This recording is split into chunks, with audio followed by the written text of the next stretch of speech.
right? So I just want to welcome everyone here today for the IMEX Frankfurt Faculty Engagement Program. I am not in my normal office. I'm actually on site giving a speech after this. And so I'm on one little screen. I've got Abby on running tech and helping with tech, in addition to Beverly with IAEE and Hannah Dieters also helping to run tech from IAEE. I am going to just move right along and pass it on. So I'm Kristen Melick. I co-run this IMEX faculty engagement program, and I'm at the University of Nebraska, and I'm going to pass it to MT to introduce herself. Hello, my name is MT Hickman. I'm with the University of North Texas. I am a senior professional faculty for meetings and events, and I am also co-chair of the faculty engagement program today. I'm going to pass it on to Kaya. Hello, greetings from Helsinki, Finland. Sorry, I can't put my camera on, but here we are. And passing to, well, I can't see if we all are here, but Julia. Hi there, I'm Julia Calver and I'm from the UK. I'm at Leeds Beckett University. I'm course director in the School of Events, Tourism and Hospitality. Many years in the industry, including 10 years at the Arts Council, but now academic, looking at creativity and entrepreneurship. And I'm going to pass it on to Gerrit. Hello everybody, my name is Gerrit Jessen. I'm based in Berlin. I run the Event Design Collective here in Germany. And I'm very happy to be part this year also for the Content Committee, and pass it on back to Hannah. Actually, I think I was going to do a quick introduction of Hannah and Marcia. So Hannah is the Senior Operations Executives for IMEX Group and host of IMEX America and IMEX Frankfurt, which of course we know is the largest trade show industry for meetings and events. Hannah is responsible for the Future Leaders Forum, which we'll hear a little bit more about later. IMEX hosts over 150 free educational programs like today's faculty engagement program. I also want to quickly introduce you to Marcia Flanagan, President and CEO of the International Association of Expositions and Events. IAEE, as it's better known, is the largest industry trade show for meetings and events. With over 10,000 individual members in 52 different countries, and IAEE's focus is exhibitions and events industry. IAEE is our partner in bringing today's program to you. Please welcome Marcia Flanagan. Hi, everybody.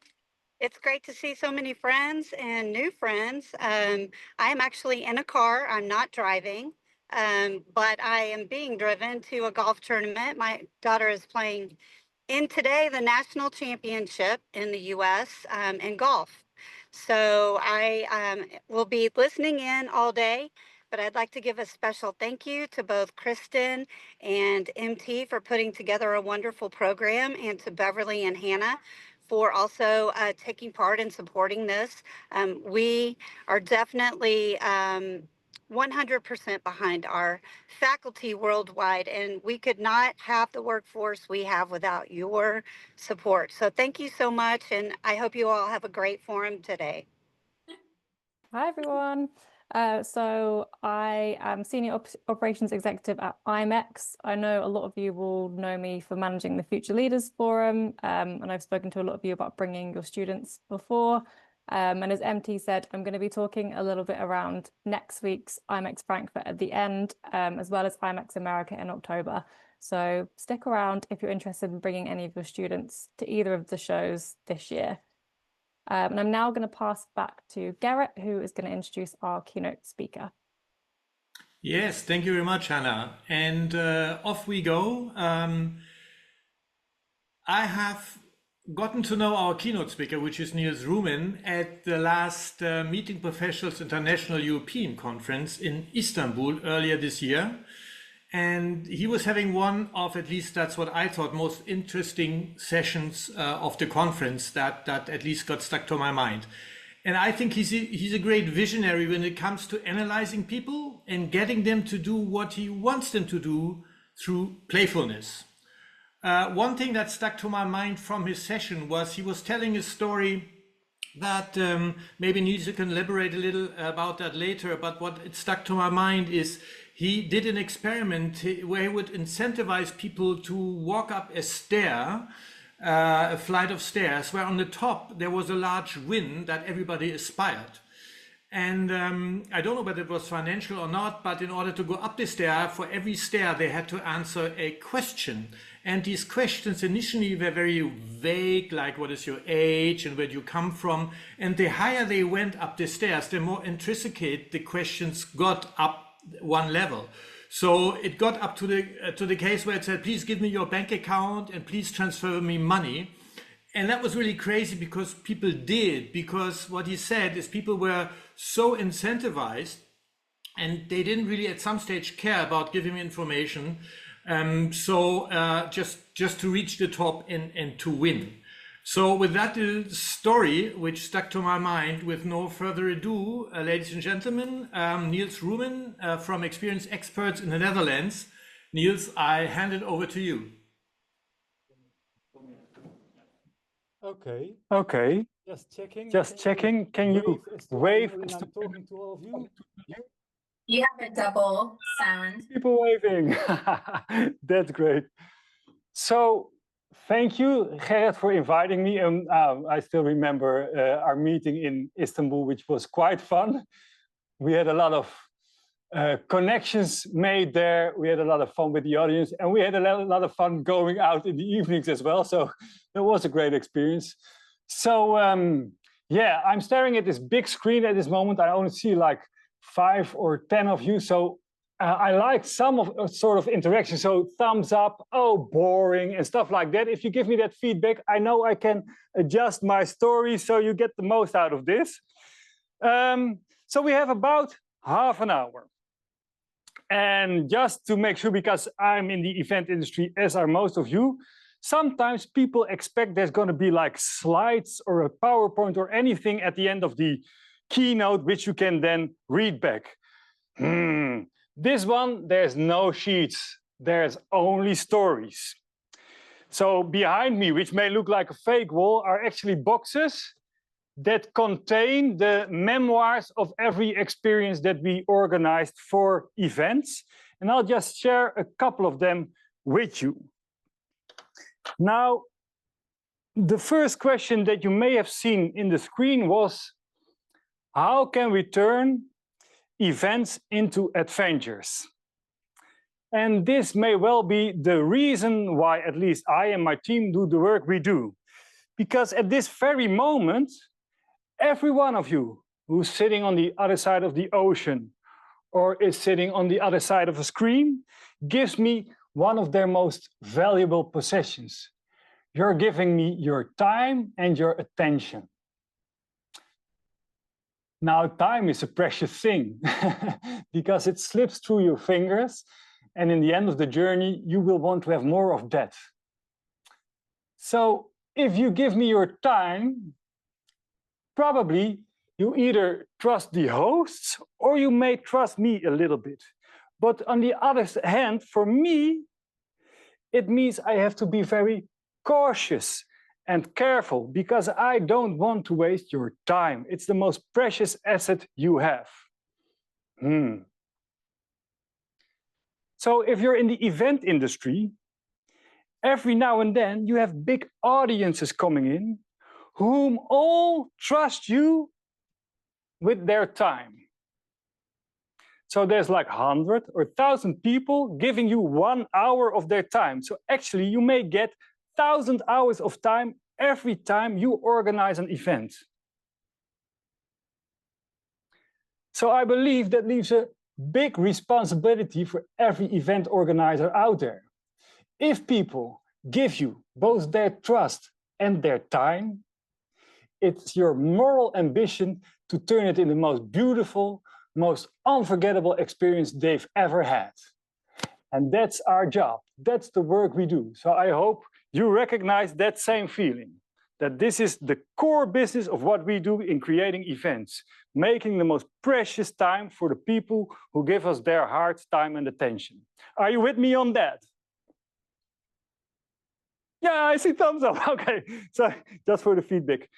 Teun, kan jij mijn screen meer sprekers geven? Ik zie er nu 4, kan ik er ook meer zien? I was just checking with my technician who's over there. That's Teun, whom I love because he's helping me out today with this camera work. So I'll be guiding you through a couple of stories. A very small one, a one-on-one experience. I'll be guiding you to a bit bigger one that's on an event of 1,000 people. And I'll be guiding you to a different story, which is all about how can you create excitement in advance of your event, because most people tend to look at their event as the only gem that they are sharing with their audience. But there's more than only your event. There's an entire journey towards your event. Okay, so the main question is, how can we turn events into adventures? Now, just looking at the camera again, how many of you know this event script? People will walk in, they will have coffee and tea. Then they'll go to the keynote session, which is about 40 minutes. They'll walk out, they'll have coffee again. Then there will be 4 breakout sessions, yet another keynote session, and then they'll have a drink and connective talk with other people who visited the event. And upon going home, we give them a goodie bag and a bottle of water for the traffic jams, and they'll go home. Whom of you recognizes this script? So like, this is the copy-paste script for everybody who, in my opinion, doesn't give proper attention to their audience. They just copy-paste an event over and over again. I think we should stop doing that. Taking into acknowledgement that people give you their time and attention. Well, in that specific time of 1 hour, you can say your best friends once more what he means to you. You can see, I would say you can see a child being born, but that every now and then takes a bit more time. You can tell your loved ones how much they mean for you. You can do so much with the time. So just remember, upon organizing an event, you have to turn it into something beautiful. So get rid of that script. Maybe the first thing you might want to do if you start organizing a new event is find a script that you've already seen and just get rid of it and return it into an adventure. Posing the first question, which would be, if your event itself was a human being with desires, with longing, with dreams, what would be the dreams that your event has? What would be the ambition of your event? If your event had the intention to change anything in the world, and almost all events have that intention, what would be the thing that your event would want to change? Now, if you turn your event into an actual person, it becomes vivid, it becomes alive, it has stories, it has memories, and it has ways to interact with an audience. So rethink of your event as a human being, as an actual physical being that has its own dreams, desires, and longings, and then start redesigning your event. Are you still with me? Wave if you're happy. Okay, so this is, if I have to explain this to my kids, whom, in all honesty, I have my phone lying here because my youngest son, he's 11 and he's at home baking cookies for school at this time. And I'm so worried that he's not setting the entire kitchen in flames. So every now and then I have to look at my screen whether or not my house is still there. Okay, that's an adventure in itself. But still. So if I have to explain to my kids, okay, what does Daddy do for work? Daddy creates treasure hunts for adults. That's what I do. I create treasure hunts for adults. I don't do it by myself. I do it with 2 colleagues, Sven and Kim, who are the producers. So I'm kind of the dreamer, like the more creative guy, and they actually make dreams come true, which is of utmost value to our company. Now, let me take you down one example of an experience of how to turn an event into an experience. And this specific event is a very small one, which every one of you has every year. It's a birthday. A birthday is a very small event, and you might think, how can you turn a birthday into an adventure? So what happened was when I gave a keynote on experience design, and afterwards I got this email from a guy called Rob, And not to mix up with Rob Tesch. I see you smiling now. This is a Dutch Rob, but we have the same name. And so he emailed me, listen, Niels, I have my daughter and she's turning 16 within 2 months. And I would want her to have an unforgettable birthday. Are you willing to think along with me and design an unforgettable birthday for my daughter? He lives in the same city as I do. I live in this old medieval city in the Netherlands, which is called Nijmegen. So I thought, okay, let's meet up in a cafe. Let's have a cup of coffee and see what happens. And in came this guy. He was over 60, gray, lovely looking guy. And you could feel every breath he took was about the love for his family and his daughter. So he immediately grabbed me by the heart. And yes, I wanted to join him. So the question was, how can we turn an ordinary birthday into an adventure? Now, the name of his daughter is Thalia. And if you want to create events, one of the things that may help is every now and then dive into somebody's name, because you will always stumble upon the meaning of a name. So if you dive into the name Thalia, you will find out that in Greek mythology, Thalia is one of the 3 daughters of the upper god Zeus. And in Greek mythology, it's a responsibility to take care of the growing of happiness. Now, the real Thalia in Nijmegen is 16, and at school she gets Greek as one of her studies, and she gets history as one of her the things she has to study. So here a story was born. So when Thalia in school, in actual real life, was in history class and she wanted to go home, the teacher called upon her, saying, listen, Thalia, you're about to turn 16, aren't you? Yes, I'm about to turn 16. Okay, well, I have this ancient history magazine, and I stumbled upon an article in it, which is about the mythology of the Greek goddess Thalia. Can you see this good? I stumbled upon this mythology of the Greek goddess Thalia. Now, in ancient history, the Greek goddess Thalia used to have these coins of happiness, and her job was to spread those coins out to people who deserve a bit more happiness in their life, who might be a bit downish, a bit, lost in the world. So the Greek goddess had the duty to hand out these coins of happiness to people who were down. But for some reason, at least that's what the mythology says, the coins got lost. And Thalia, that specific mythology is written down in a book. And since it's your birthday, I thought it might be nice for you to have this magazine. Of course, Thalia didn't know that this magazine doesn't actually exist because me and her father created this one. But she came home telling her father, listen, Daddy, I got this magazine from my history teacher talking about the mythology of Thalia, and it seems that in old times she had the duty to find those coins of happiness and share them with the people who need a bit more happiness, and it's all written down in this book. So they looked at her and he said, oh, well, Grandma is visiting in a couple of days. Why not share a picture of the magazine and send it to your grandmother, because she loves these kinds of stories. So Thalia does. And then Grandma walks in a couple of days later and she says, listen, your grandfather, who sadly passed away, used to go to these old book markets, and he used to buy old books.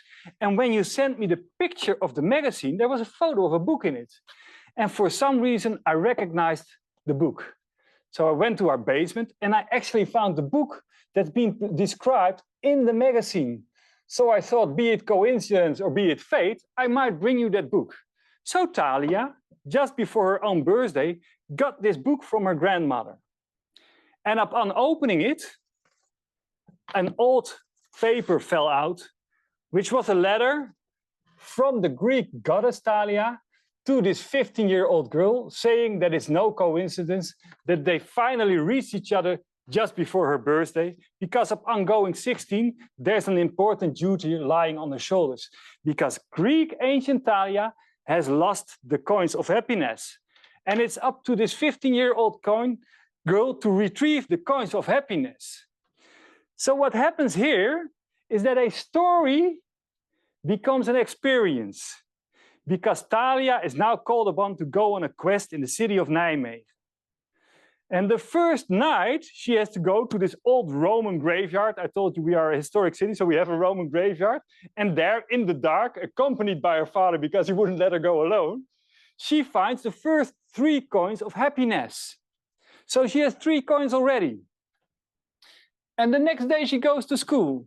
And on school, because we partnered up with the janitor, upon opening her school locker, she finds this bizarre piece of a 3-part puzzle. She finds one of those 3 puzzles, saying that at that evening she has to go to a specific square in Nijmegen, where she will find this mysterious person tucked away in its hoodie. So from the back that night, she walks up to that person, tucks her in her hoodie, and it appears to be one of her best friends, who in her locker also found one of the 2 pieces of the puzzle. And there she finds the next 3 coins of happiness. So now she has 6. The next day, she receives yet another mysterious letter, inviting her to go to the center where we have a sort of a supermarket. And in that supermarket, there's also a small cafe.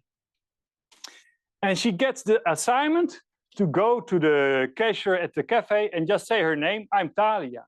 So upon entering that cafe, which for a 15-year-old is an adventure in itself, she introduces herself to the cashier saying, my name is Thalia. The cashier gets up and says, Thalia, finally you're there. We've been missing you and we know you're on an important mission. Therefore, we have apple pie, we have drinks and everything for you and your friends. And over there, she finds the next 3 coins of happiness. So now she has 9. 1 more left.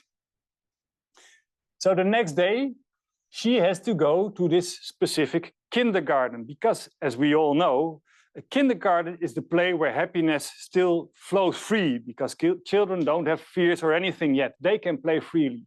And over there, underneath the slide, she finds the last coin and a letter telling her to walk upon, and there's a big medieval tower in the middle of that park, to walk upon that tower and knock on the door as hard as she can. So there she goes, holding the 10 coins of happiness, all shy, all alone, tapping that big black red dotted door of a big tower. And then the door opens up and there's this old concrete turning stairways all the way up to the tower. It's lit by candles. And when she opens up the last door on top of the tower and she walks in, at a round table are all her friends, all her family, sharing her 16th birthday at that specific day. So this is the end of the birthday, which she won't forget. But something else is going on. Because at this moment, Thalia has got 10 coins of happiness. And she's got a task upon her shoulder, which is to pass these coins on to anyone whom she feels needs a bit more happiness and a bit more joy in their life. And to tell them, listen, use this coin as long as you will, because it beholds power. But if you don't need it anymore, please pass it on. So there's 10 coins of happiness, and I gave away the last one at IMEC in Istanbul myself. There's 10 of these coins going through the world, adding a bit more happiness to people who are sad and who are in need of a bit more happiness. So this is how you can turn a story into an adventure. Little break, time for some water on this side of the camera.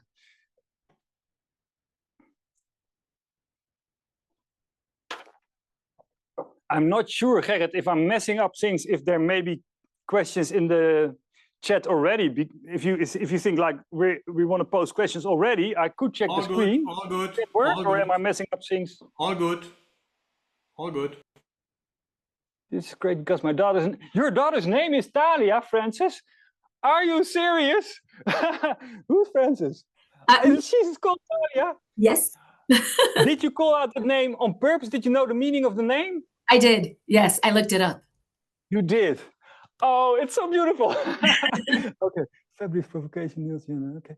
Any questions? Can I see any questions? Okay, there's only like 2-3 messages. Okay, so I'll just continue, and Teun, can you see the chat as well? No, okay, I'll just keep an eye on the chat. So actually, this, what I just told you, is like the blueprint that may help you to turn bigger, because I realized this was a one-person adventure. Now the question is, can you turn these adventures, can you make them to use to bigger events like hundreds or thousands of people? Yes, you can. It's not easy, but it's so much fun to do. So I will first share a small movie of how you can turn like the ordinary moment in an event, you know, where everybody walks in and waits for the main program to begin. There may be a little stardust added at that specific moment. And I have one small movie that I can share with you, which is about what would happen if your phone would ring. Teun, could you start that movie?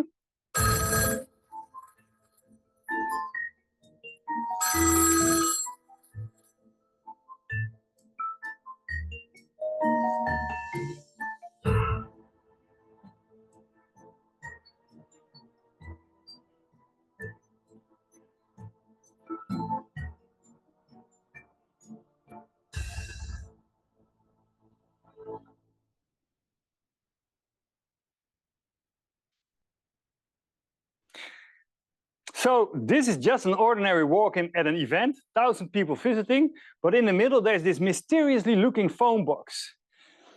And what happens is that, well, actually it's up to your audience whether or not you're open and willing to take a chance on luck, because the phone is ringing. Now it's your choice.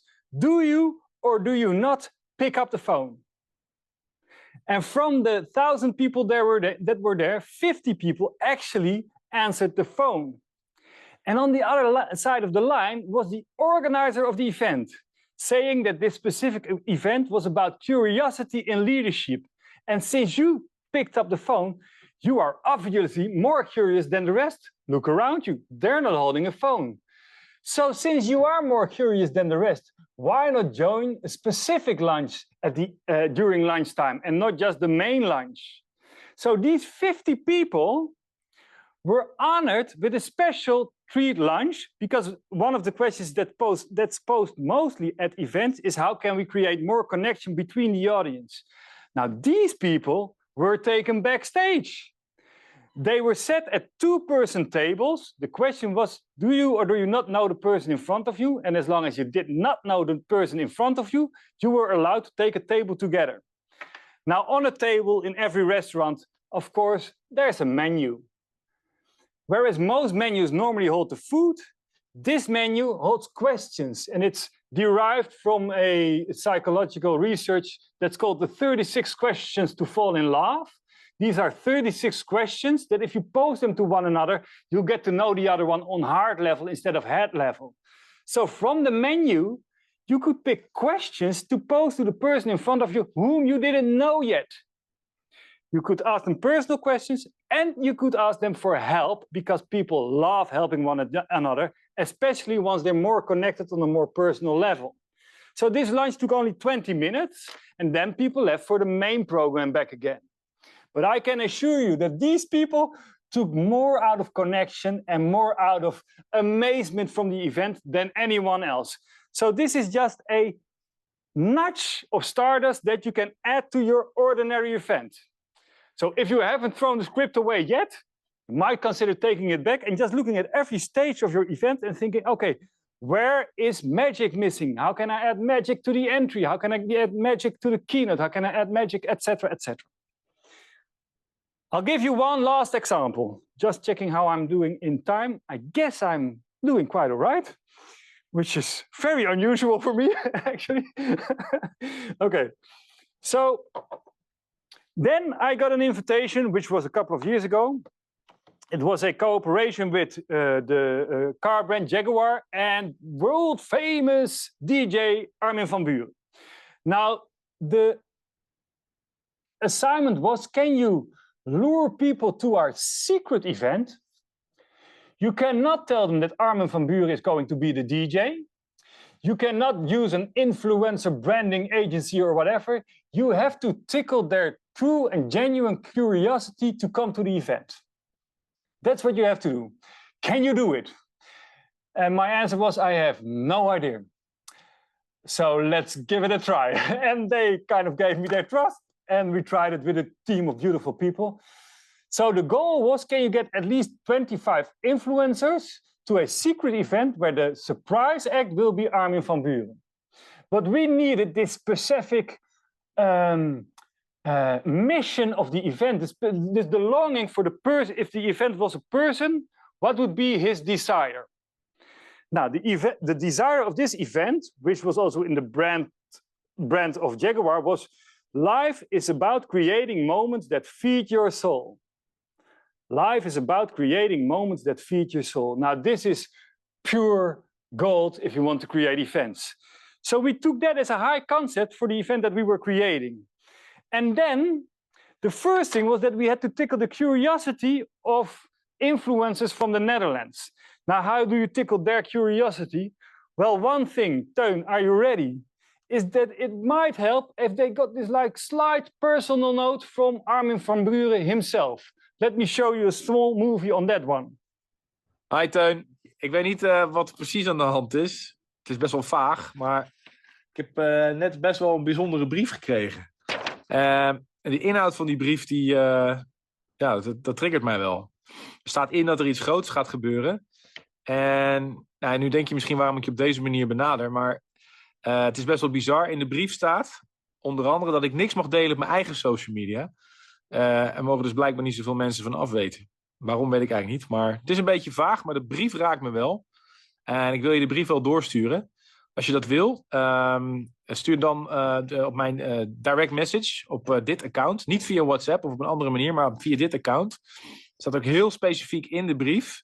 Maar dat lees je zelf wel als je de brief hebt. Dus ik hoor graag van je. Als je vragen hebt, doe dat dan via dit account en niet anders. Oké, spreek je later. So, after the camera had stopped filming, we asked Armin to pronounce the first names of 200 influencers in the Netherlands. And then our editor changed the name Teun into Giel, into 200 different names.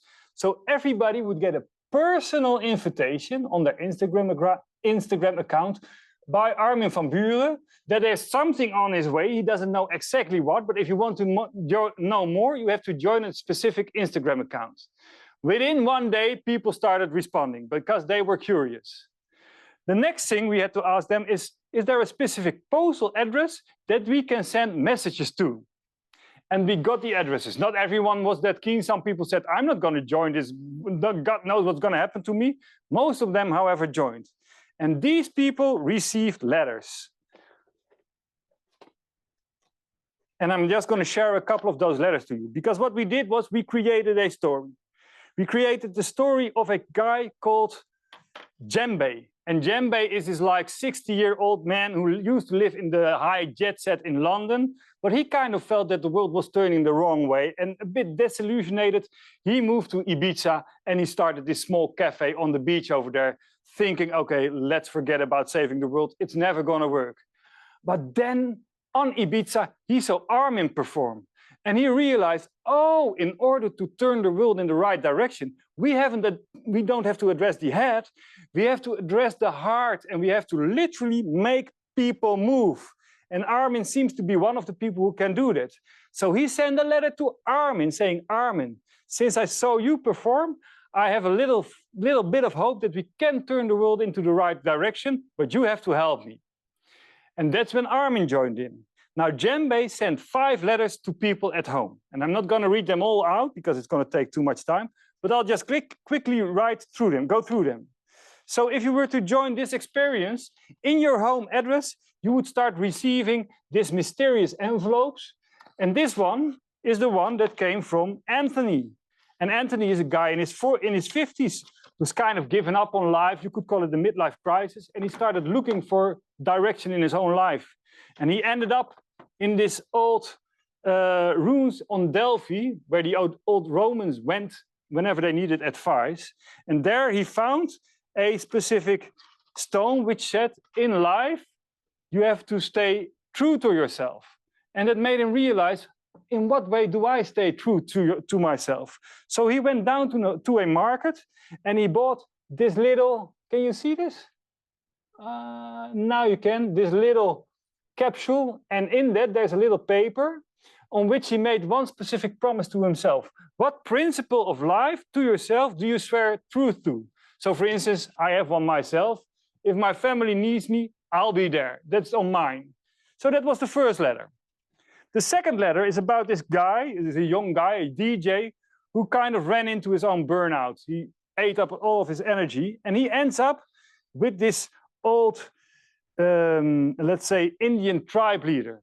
And that Indian tribe leader, upon him leaving, gives him this feather with a piece of leather. And he says, this is a symbol.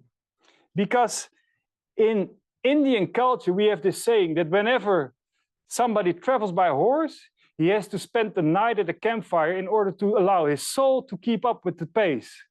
So ask yourself, looking at your agenda and your calendar, how busy are you? And do you allow for your soul to keep up with the pace? Just open up your agenda and skip all the bullshit that you're doing that you don't have to do. So this was the second assignment. The third one was when Djembe himself fell in love at this beautiful woman at Ibiza. But for some reason, he just doubted, shall I tell her, shall I not? And eventually, he goes to this hotel deciding to tell her that he loves her. But at the lobby, the person tells him that she already left. So he's too late.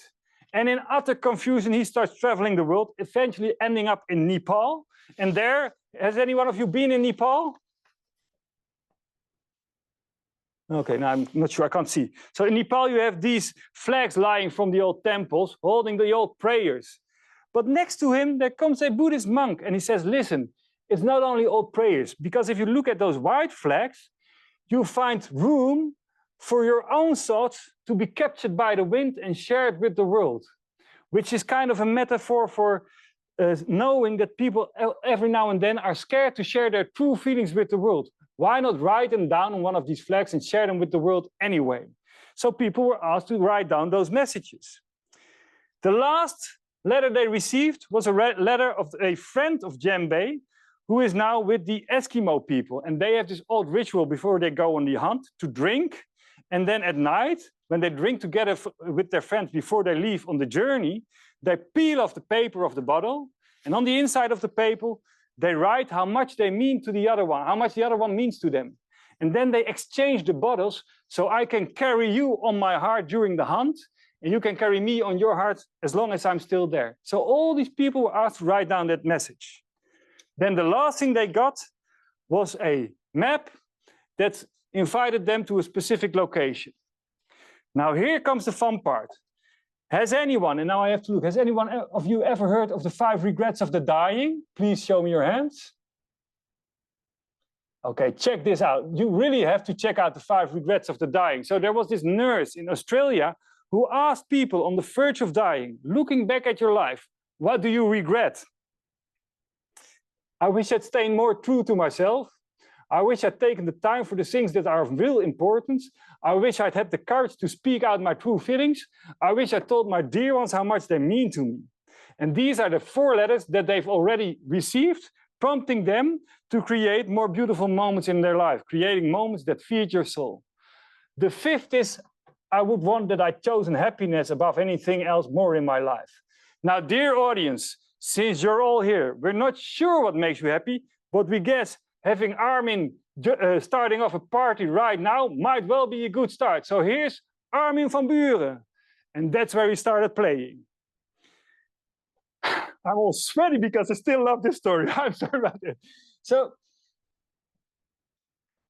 to sum this up, because like this is only half an hour, imagine what would happen if you were to look back at or look forward towards any event that you're organizing, no longer thinking of your event that specific day as a solitary event, but the entire time from first invitation until the people actually arriving at the venue can be part of the adventure. And after the event, these people have 4 letters that are of more meaning to them than any goodie bag you can ever have. So my final question or bit of advice, since I don't have any slides to share with you, is please consider your event as a human being with longing and intentions. Forget about talking to the head with your slides or whatever. Start aiming for the heart. It's a different story. It's the power of story, it's the power of adventures, it's the power of treasure hunts, it's the power of things that people can really touch because it touches their heart. And I truly hope that the event industry is going to turn that direction. End of story. Thank you so much, Niels, for this very heartening and gripping entry. I have a question here from Julia, which Julia says, fabulous provocation, Niels, just wondering, all events are in some ways experiences, but not all are adventures. What's the tipping point that makes something truly adventurous for a participant or learner? Okay, so I changed to a different camera now. Can you hear me? Not so good, but we can hear you, yeah. Okay, I'll try moving a bit closer to my microphone. This may work. So what we use as a sort of a compass is, as long as people are allowed to stay in their chairs and listen, you are probably addressing the head. So you have to literally ask them to move out of their chair. Just for instance, you can experiment with this simple thing. Hi everybody, there seems to be a black car on the parking lot. Whom of you has a black car on the parking lot because for some reason beautiful flowers have been spread out all over your car? And then somebody will feel this itch in his head or heart thinking, that might well be my car. I have to go out there. So what we tend to say is we want to turn spectators into participants. And that literally means you have to see them move physically. Cool. I love it. Thank you. That was wonderful. Thank you so much. And after this great intro, applause, really super. Thank you very much, Niels, for kicking this forum off. And I return it to Kristin. Thank you, Niels. That was so great. I even got to hear more than we went through on our run through, which was really awesome. I really appreciate it. Up next, we have an incredible panel, and I'm playing tech and I'm introducing, and we're going to have all the fun right now while I find everyone. First up, we have Frances. Frances is at Eat the Cake Studio. She's based in France. And I've known Frances for like 5 years now from the College of Extraordinary Experiences, and we are going to have so much fun. I was gonna add everybody to Spotlight, but I don't know that I have oh, Paul doesn't have his camera on, that's why. All right, so it's next up, on. It's on. He's here. Next up, we have Rob, and for Rob is the teacher of teachers. He's a teacher designer, a learning designer, and he is based in Scotland. So we have a really diverse panel here today. Then we have Paul. Paul is kind of infamous in the experience design circles. Paul's, I think, based in Munich, but really a nomad of the world. Where are you logging in from today, Paul? Are you in Thailand still? No, I'm in Munich right now. Just landed 2 days ago. Okay, so we're in Munich. And so how this structure will work is the panel here. We have 3 questions that when we got together last week, we said these are really important questions that we want to make sure everybody has from a variety of perspectives. And then we will have some time for Q&A. So if you have Q&A for the entire panel, then we'll all come together. And Abby's dropping their LinkedIns in the chat already, if she hasn't. And you can click through and see everyone's background. And then after this dedicated panel time, every single panelist will go into their own breakout room, and they're going to deep dive with like practical points. So Rob will be talking about how to gamify your class. So all the fun instructional design, gamifying all the things. And then Frances will talk about how to gamify your work.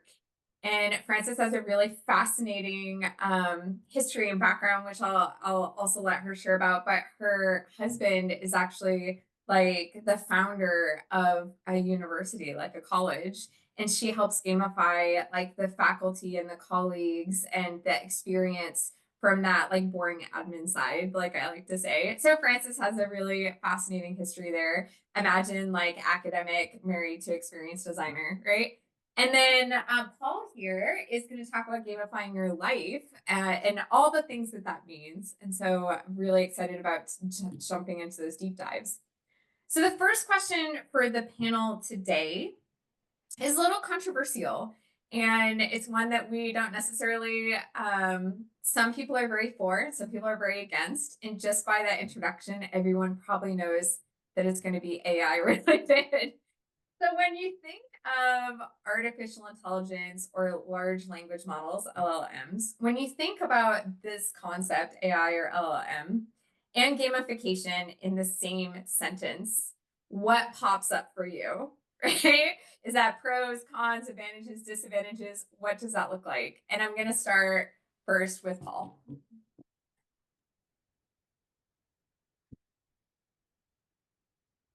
Okay. Well, happy to be here with my AI generated avatar. So this is not actually Paul, but it's a prompt engineered version of me. No, I'm joking. But soon enough. So to me, I feel like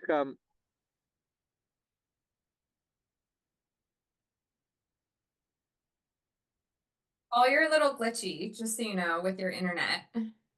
It could be the AI avatar AI or large language models has to do. Can everyone hear me well? I'm not sure. Is my transmission good? Not really. Okay, I don't know why. I don't know why. Okay, I'll try to find a different spot. This one has like perfect signal, but I don't know what's going on. So I'll let Rob or Francis answer, then I'll get back. Okay. Okay, sure. Francis, same question. AI or LLMs and gamification in the same sentence. What does that look like? Okay, so first, happy to be here. Thank you, and a great keynote from Niels. For someone who is probably not the most tech savviest person in the world, I actually find that there is a place for AI. So first I'll say, when I think AI and gamification together, I see choose your own adventure. We all see that we can interact with AI differently, and AI is going to interact back with us differently. And so I believe that every time I'm about to go into, for instance, ChatGPT or Claude or any of the text generating AI applications, I'm in for an adventure. I'm in for a treat, and it's going to open multiple doors. I'm going to go down rabbit holes, and I'm going to come back with the elixir at the end, which is some of the work that I do with it. Now, I will also say that I design for human-to-human interaction. I am very no or low tech in my experiences. A lot of what Niels just discussed is a lot of the work that I do as well. It's where I find that the magic is. However, I do use, and I admit to using AI to optimize, to streamline, and to help me be more productive. It is not my end goal. It is a tool that I use to help me sort out thoughts, help me come up with scheduling. You know, it actually is able to, as a producer, also help me organize schedules, casts, event details, and also just helps me brainstorm. So little short story, in my company, we used to be 3 business partners, and now it's pretty much just me. And so I no longer have a brainstorm or sparring partner. So I'll go in with all my ideas, and I'm going to sit down and I'm going to put them out there to, you know, ChatGPT, and I'm going to see what it gives me. And then I'm going to keep working and fine tuning, and I'm going to use it as a base. Again, it is not my end all be all. But I do use it a lot to be able to optimize. At the end of the day, time is also a really important resource, time and energy. Now, I understand there's a lot of the ecological, you know, ramifications around it, and those are other discussions.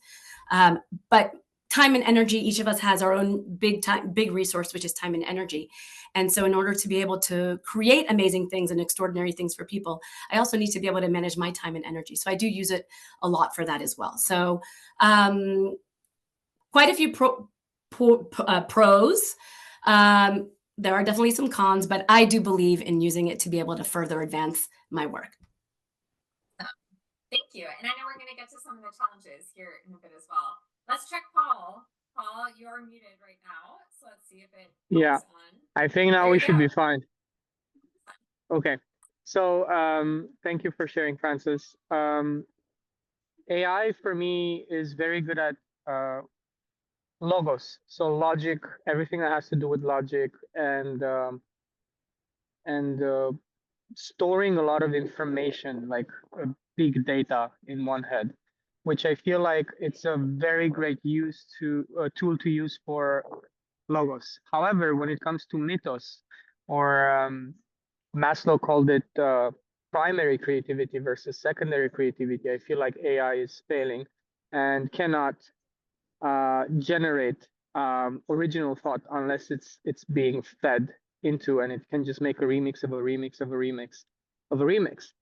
And if we think of all revolutionaries, true revolutionaries on this planet as humans that were able to achieve their true nature, that was them being able to connect with a different place. You know, if we look at musicians, or if we look at extremely creative people, they would say it was not me doing it. I was an instrument for a higher force. So that's what AI cannot connect with. And I believe because AI is very good at logos, we can use it to get rid of everything that has dehumanized us. If you think of the educational system, we have been more or less trained like AI, which is being fed a lot of information that we had to store. And for those of us that managed to store it really well, we got gamified into believing that we did a great job and conditioned to continue on our path. And those that were not able to memorize great, we got the black hat gamification, which is the shame of having not a passing grade or a lower grade or whatever.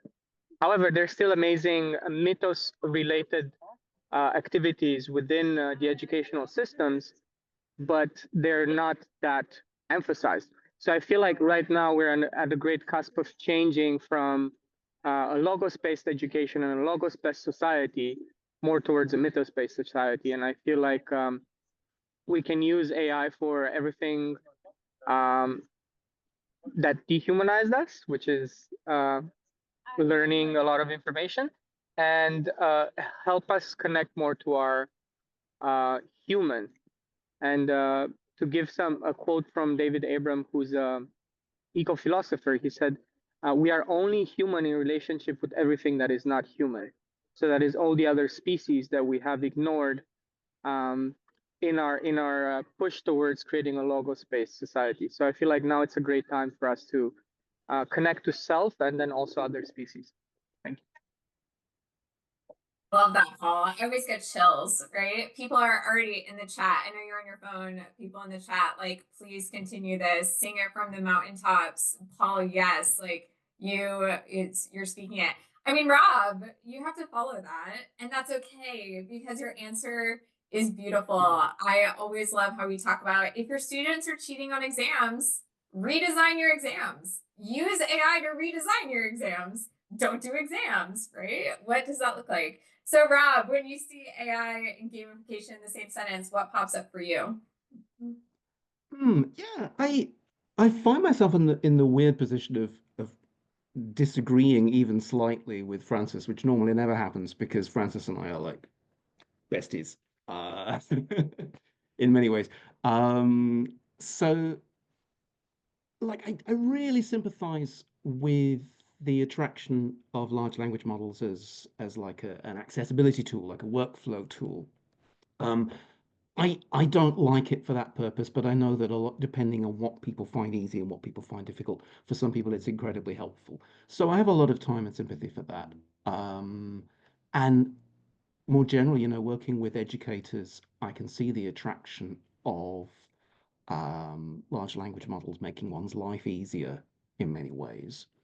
But when we talk about how AI in relation to the work of gamification, in relation to the work of kind of enriching the level of engagement that we're getting with the students, I think it's more of a trap than a help.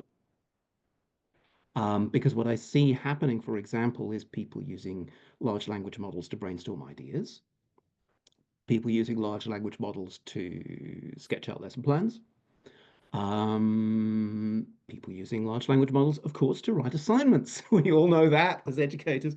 And of course, that's extremely counterproductive, in my view.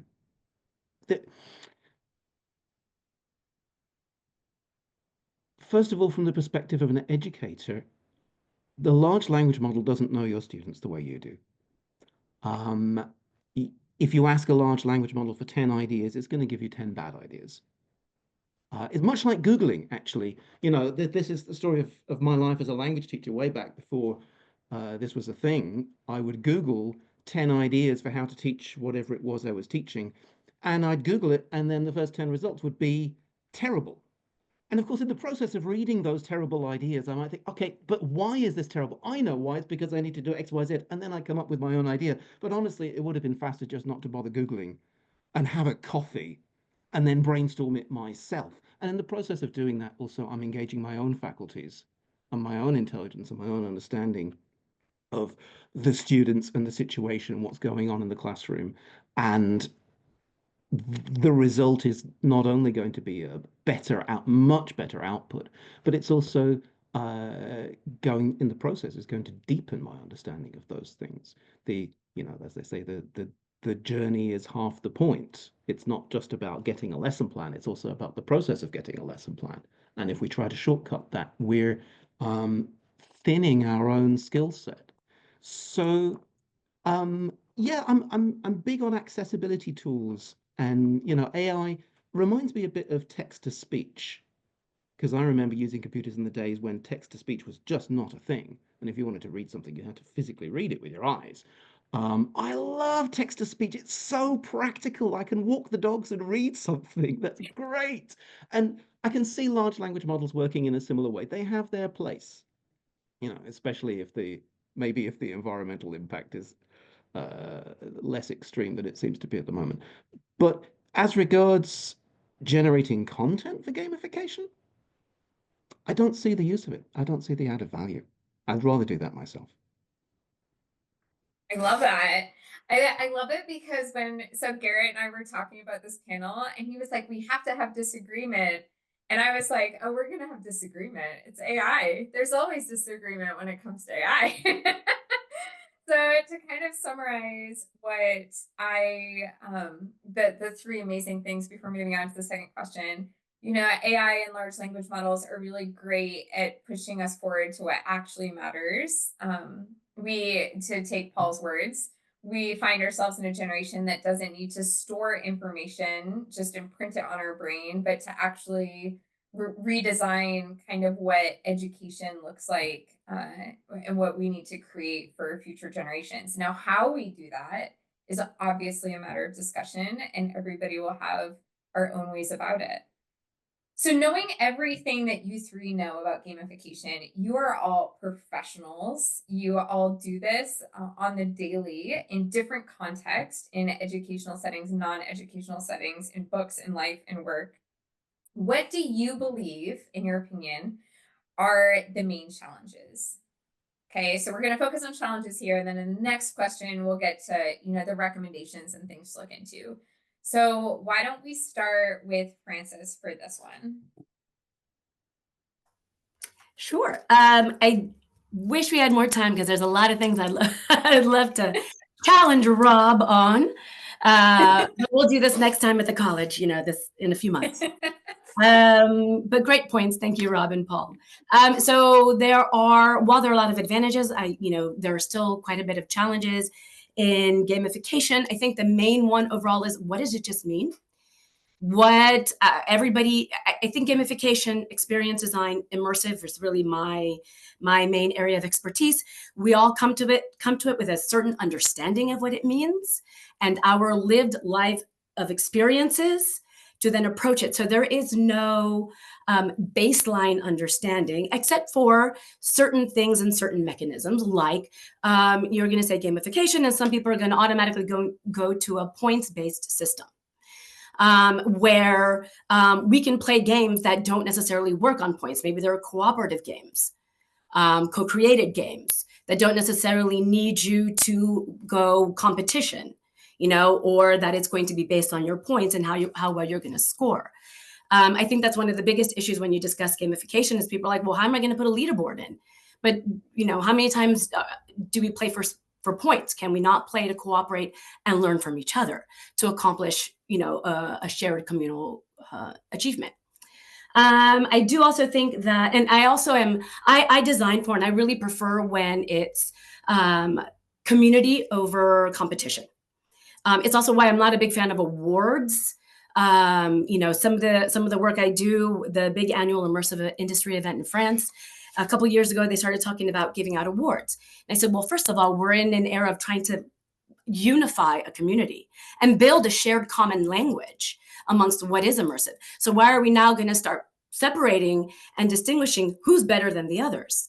And I think there's also this separation of status that also can happen when it comes to competitive gaming.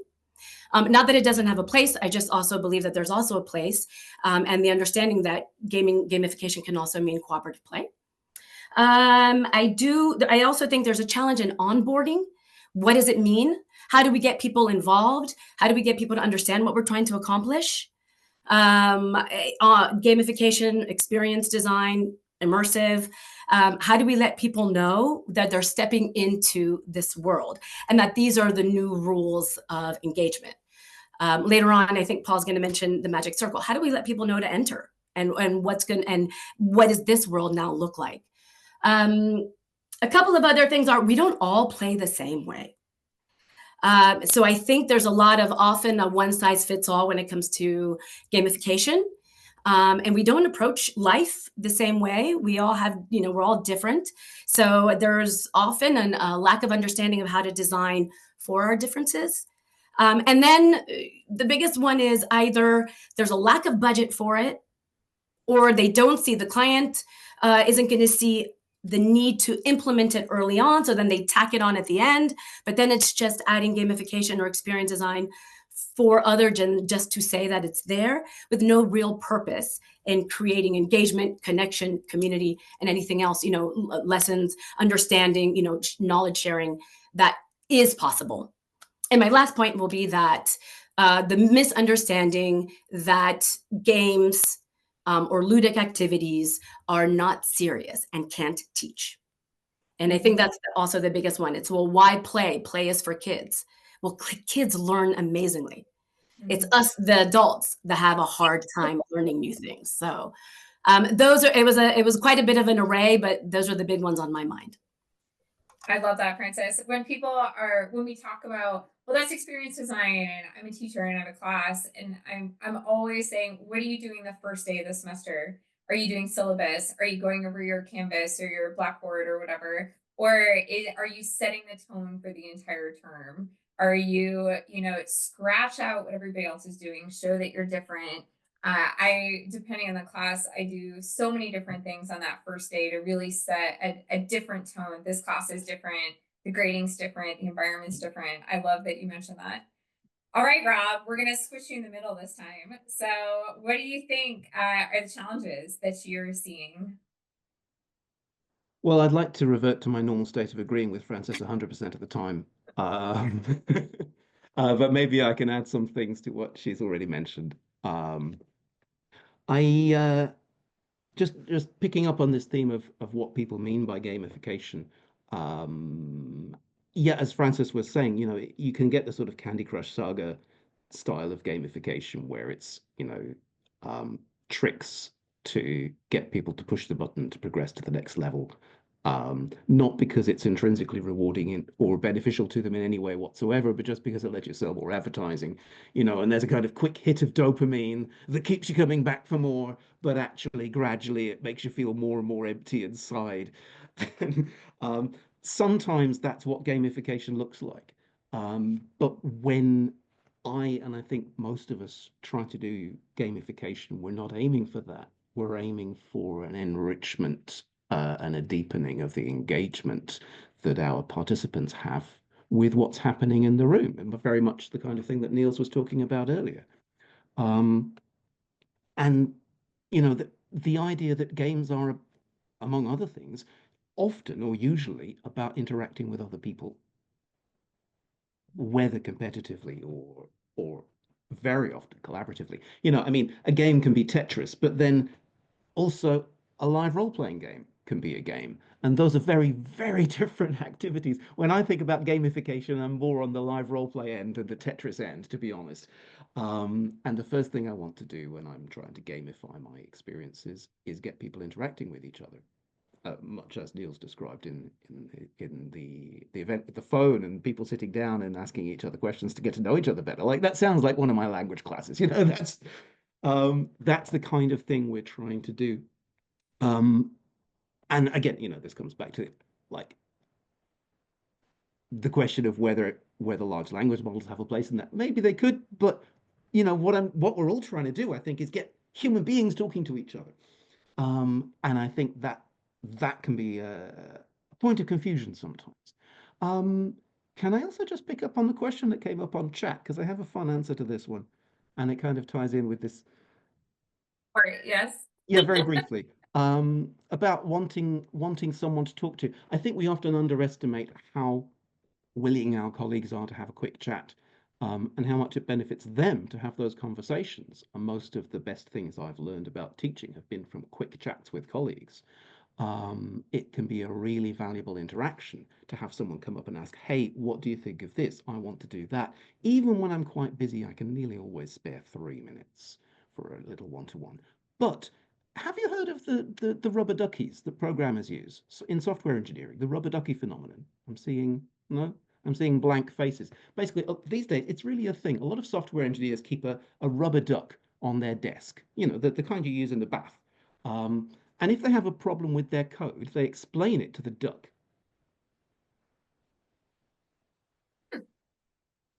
Haven't heard very that one. frequently, what they find is that in the process of explaining the problem to the duck, they figure out what's wrong and they can fix it. And I mean, and there are sagas about the use of rubber duckies. One company gradually escalated because if it doesn't work when you explain it to your rubber ducky, then you get your colleagues round and you explain it to everybody's rubber duckies. And one company actually got all of the rubber duckies in a lecture theatre with all the humans around the edges. And they gave this whole series of presentations to all the collected rubber duckies. And in the process of doing that, they found the problem and they fixed the bug. Yes, there's something about talking to another person. And it's true that that person doesn't necessarily have to be a human being. Sometimes it's enough to just imagine that they are, which is basically what you're doing when you talk to a large language model. It doesn't have to be a large language model. Use Emily. This is Emily. We had her and Truffles the bear and Theodore the pig. We had them sitting around in our teacher training department back at my old school. And we encouraged our trainees to talk to them. Some people feel that's too much for kids, but if you actually force yourself to do it, you'd be surprised how effective it is. Software engineers understand this. Why not try it? Save the trees. Love that. I love that. The guest appearance. You have Emily's guest appearance. And I know Paul's going to bring in nature. And so he has a tree as a guest appearance here in the background. Paul, same question. You are muted currently. What do you believe are the main challenges when you think about gamification? Well, I feel like there's that people don't start from the acknowledgement that we are inside the gamified system. And instead of challenging the gamified system that we're in, we're designing within those constraints. And I feel that's the major challenge while we keep on failing to truly connect people. I recently listened in a lecture, and this stayed with me. A lecturer asked the students, what's a better invention? Is it the internet or the weekend? So here you can see that the internet or AI is operating on us working for 5 days and resting for 2 days. It's operating within a larger gamified system. So I feel like to me, that's the #1 challenge that we are facing, is instead of challenging the system that we're in, we are building in the system, trying to somehow give people a different experience, which helps, because I feel like Francis said I should mention that I will mention the magic circle, and ta-da, magic. What gamification or experience design gives us the ability to do is to create a magic circle within a system to show what an alternate reality can be, which is a lot of permission that we have. But I feel like that's not enough to be able to tackle the bigger gamified system that we're part of, which is mainly based on it's a Candy Crush system that Rob was talking about. And therefore, you have an entire global population feeling soulless and voting in extremes. And also the UK, I'm not sure if any of you are aware of, has a minister for loneliness. People are experiencing extreme touch hunger. We are not touching each other anymore as humans as often as we need it for some. So I feel like that's kind of the big one. And then the second one would be, people keep on coming up with reasonings of why we need to use this. And then there is this belief, I think Francis touched upon it, that plays something that's not serious.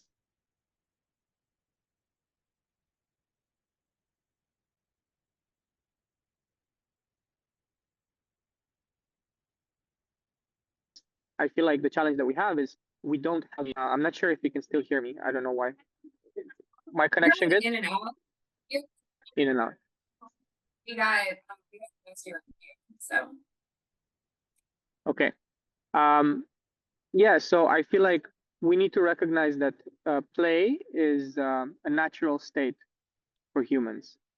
You know, in Tibetan language, there is no word for creative, for example. The closest word that they have, which has a similar meaning, is natural. So we need to recognize that this is our natural state. And if we recognize that this is our natural state to be playful, then we don't need gamification anymore, because we don't need extra help to actually experience presence and playfulness, because we're all playful. And when we're all playful, when we're all designers, that's when the true magic is actually happening.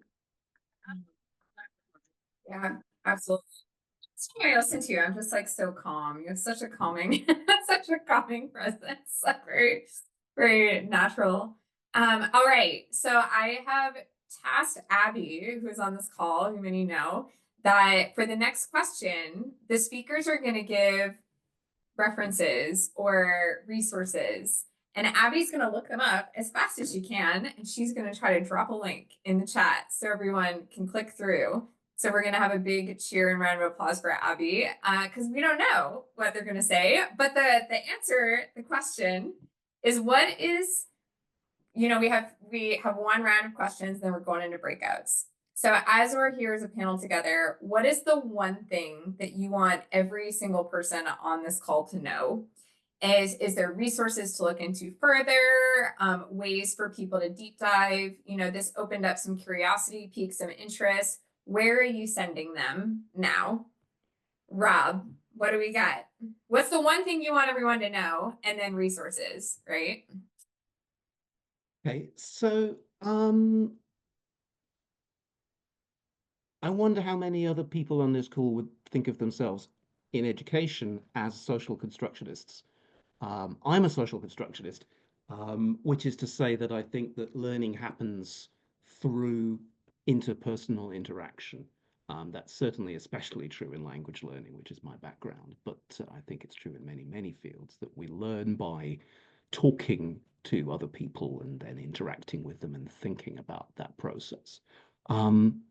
But also, there's this really interesting phenomenon where we don't only learn by interacting, but we also think through interacting. So as well as pointing people to the classic social constructionist theorist who is Lev Vygotsky, have fun spelling that. You've probably seen the word before. But Lev Vygotsky obviously is the original thinker behind social constructionism, and he was basically making stuff up. But unlike Freud, it turns out he was mostly right about things. So that's worth a read. But going a bit further, a much more recent book, I had to check the authors for this. It's Littleton and Mercer, much easier to spell. A book called Interthinking, which is about the conditions under which collaborative thinking can happen in a conversation. That's worth a read. It's a very short book, very accessible, and based on a series of studies that some psychologists did in the process of thinking by talking to others in the process of tackling a problem. So that's a hot, slightly obscure hot tip for making our learning processes more social and more interactive. But I think, sort of tying in with that and the idea of Vygotsky's social constructionism is the idea of making sure that what learners are trying to do is genuinely, legitimately challenging for them, which is also, I think, part of the idea of gamification. We want the learners to feel, ideally, that they feel they're faced by a task that is beyond them, and then have just enough scaffolding to find that they can actually succeed at it. That's like the ideal scenario, is they think there's no way we can do this, and then you give them just enough help that they actually succeed, and they look back and they think, wow, I did that. That's the Goldilocks zone. That's the dream. It's not always easy to achieve it, and one of the hardest things about teaching is hitting the sweet spot between too much challenge so they're overwhelmed and so little challenge that they're not learning. But if you can find that sweet spot, then it's extremely powerful, and a big part of the path towards success in those challenging tasks for learning is that interaction and that collaboration, whereby people are able to go beyond what they can do by themselves. I love that. I know we talk a lot about that in the faculty circle in terms of like the event capstone courses where you're planning events and the students have to figure it out. It's problem based and very context, and I love that. And Abby has got the sources in the chat for you, so you can click through. All right, Paul, what do you have for us? To the question again, what's one thing you want everyone on this call to know, and then any resources to look into further? Yeah, I'm gonna give one thing in different stages of from something that is pretty common sense, common knowledge, to things that are more abstract and esoteric and a little bit challenging the paradigm that we're in, the scientific paradigm. So the first one would be the notion and concept of liminal space, which is directly tied in with the idea of the magic circle, which is the space of transformation. And it's also maybe looking into the ritualistic way and how different I would say hunter-gatherers or other tribes have used liminal space might give some really powerful insights, also to refresh community and help people do a rite of passage. The second one would be the unfinished theory of Abraham Maslow. Not sure how many of you are familiar with the fact that he reviewed his entire hierarchy of needs at age 62 when he had a heart attack and then came back shortly, and he sounded a little bit too different to everyone else. So I would encourage you to look into what's called the plateau experience, which is a different type of experience than the peak experience that we all are very familiar with. And I feel like every design is trying to support people in achieving a peak experience, which turns out it's not a very sustainable type of experience. Plateau is a much more softer, gentler, but still elevated type of experience that's much more sustainable and can be cemented into a stage of life rather than a transient state, which is a peak experience. And it's much easier to reach peak experiences from a place of plateau. The third one is what's called the morphic resonance field. And that comes from Rupert Sheldrake, who challenged the way we approach science. And it has to do with how the rubber ducks that Rob was mentioning are miraculously solving problems. And the more people are talking to the rubber ducks and the more they become an entity or an egregore or a collective spirit, the more they miraculously end up solving problems. Now, if you think of religion and how people worship different items, they somehow get miraculous powers. You can also gamify this and just have people all focus their attention towards an object. Think about people playing football and everyone in a stadium is focused on a ball that people are throwing around, and how different that ball is in the absence of an audience, aka people playing football during COVID. It's the saddest thing to watch, actually. So morphic resonance fields might be an interesting one. And last but not least, very relevant to gamification would be Dietschy and Ryan take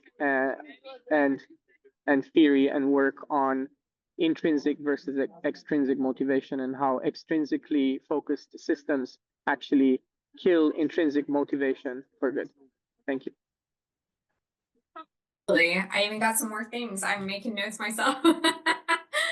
Always, I mean, Paula, you should start a book club. I mean, just all out there. That would be wonderful. I would sign up for that. All right, Francis, what's your one thing that everyone needs to know, and then some things to jump into further? So I'm going to follow a similar structure than Paul. Well, I will talk about the one thing, and then there's a few things in there. So I would love to challenge everybody to adopt a serendipity mindset and start connecting the dots. So very much like an open world game where you go and the world is, open world video game where you can go and depending on who you talk to, the path you choose, the elements you pick up, your path opens up. And if you connect the dots, you get to where you need to get to. In education, we go linearly very often. The information is A plus B plus C, and then at the end, you graduate. What if we could reframe our educational systems, our classrooms, the way we teach, to actually allow for more serendipity to occur, for the learning to happen when the learner can connect the dots, where the learner can actually also become the teacher for the teacher as well. And that then is going to feed into a couple elements within that. One of them is to challenge your functional fixedness. When we see class as class, when we see teacher as teacher, when we see president as president, that's a role, that's a way, that's a thing that's fixed. How can we reframe to re-enchant? How can we transform the way we see things by just changing the way we see the object, the situation, the room itself? Again, that goes with when you change the way you look at things, the things you look at change. And this is a technique I'm always challenging myself whenever I design. I'm always looking and saying, what else can that be? So what else can a classroom be? What else can a lesson plan be? How can we break out of that functional fixedness and see differently? And then within that, there's the conversation of the art of the gathering. And I'll name everybody shortly. And the art of the gathering is, okay, we gather as a class or we gather as a school, but what's the real intention behind it? Does it have to be called class? Or does class have to look the way class looks like? So what is the real resonance, the real essence behind why you're gathering? And then design around that. So to name on my desk, because I love it, it's the serendipity mindset. Highly recommend it. Inside, he's going to discuss the functional fixedness and how to connect dots to actually develop that aspect, which I will not use AI for, Rob, where I will go and see dots in my life and put them together and have that lead me on my path. And learn from that. And then separately, it's Priya Parker and The Art of Gathering. I cannot recommend it enough as well. Highly recommend for everything, truly. So those are my tips. Love all of them. And like round of applause for Abby behind the scenes, who has gotten all of them in the chat. She's about to put Francis's up there. I know that was a last minute challenge that was not arranged ahead of time. I'm sure I'll hear about it in my one-on-one with her later this week. But awesome job, Abby. Thank you. There it is. It's all there. Okay, we have time for one question for the panel if somebody wants to ask. And then remember what we're going to do is we're going to go into breakouts, and each person will be in a breakout individually. We will also have a breakout for open discussion. So if you're like, you know what, I just want to catch up with my fellow peeps and I don't really want to talk about this stuff more, I just want to chit chat, then there will be an open spot for that as well. Any one question? I don't think I missed any. I've been doing a good job with the chat. That's okay. That's more time for us in our breakouts then. All right. Thank you all so much for being here. And then for the breakouts, can we have a round of applause for our panelists as well? Yay. Awesome. Now I get to, we're blowing kisses. We're everywhere. Look at us all go. Okay. Now I'm going to turn it over to MT, who's going to talk to us about the breakouts. Right. Thank you, everyone. Thank you, panelists. Wonderful presentation. Really enjoyed each of you. Got a lot of notes to look at and love the resources. I hope all of you can take a few things home. Welcome back, everybody. All of those brave souls that stayed throughout the breakout rooms. I know that's where the real meat is, for sure. And we are good. Thank everybody for coming. Thank you to the program committee for being here. I want to pass it over to Hannah for a minute or two to talk about IMEX Frankfurt next week, if you're going to be there. Actually, Francis, I know will be there as well. Paul, I'm not sure if you will be. Garrett will be. So if you want to meet some of these people in real IRL, right, you have that opportunity, which is pretty great. Hannah, tell us all about IMEX Frankfurt, IMEX America, and the Future Leaders Program. Yeah, for sure. Thank you, Kristen. So yeah, as Kristen said, lots of you know IMEX Frankfurt is happening next week. So we do have a Future Leaders Forum, which is happening on the Wednesday. Places are currently full, but if you do have anyone that last minute wants to attend, just drop me an email because we do get some cancellations. If not, students can always attend on the Thursday. And then in terms of faculty, we have a faculty engagement happening purely in German on the Wednesday. So if anyone speaks German and would like to join, let me know and I can send you the details. If not, I believe there's going to be a meetup on the IAEE booth, but I'll let Beverly confirm about that. And then in terms of IMEX America, so we'll be having a Future Leaders Forum again, likely on the Wednesday, but we'll kind of confirm when we have the program finalized. Spaces are going to be limited again, but please drop me an email and we can see how many we can offer you. I know a few of you have been in touch already, so your place is all on hold if you have emailed me. And then we'll start working on the program in June time. So I should have a draft to share with anyone that's interested, hopefully mid-summertime. And I think that's pretty much it for both shows. But yeah, please, I'll put my email in the chat. So please just let me know if you have any questions. And I'm going to pass back to Kristen or MT, who's going to wrap us up. MT, since I already spoke. Go ahead, MT. Okay, want to once again thank our keynote speaker, Neil, our panelists, Paul, Rob, Francis. I want to thank everybody for attending. I want to thank our committee, Julia and Kaya and Garrett, and of course, my partner in crime, Kristen. Thank you so much for bringing this group together. Thank all of you for attending. We will be sending a survey to get some feedback on today's program. And we certainly hope to see you at IMEX Frankfurt, or for those of you that are going there, and definitely for me, IMEX America in October. Thank you. Thanks, MT. I will be live in Frankfurt. So if any of you will be in Frankfurt as faculty or educators or others, I will be there. So WhatsApp me if you're there. So awesome. Thanks, everybody. Have a great, wonderful day. Thank you. Thank you. Bye. Have a good day.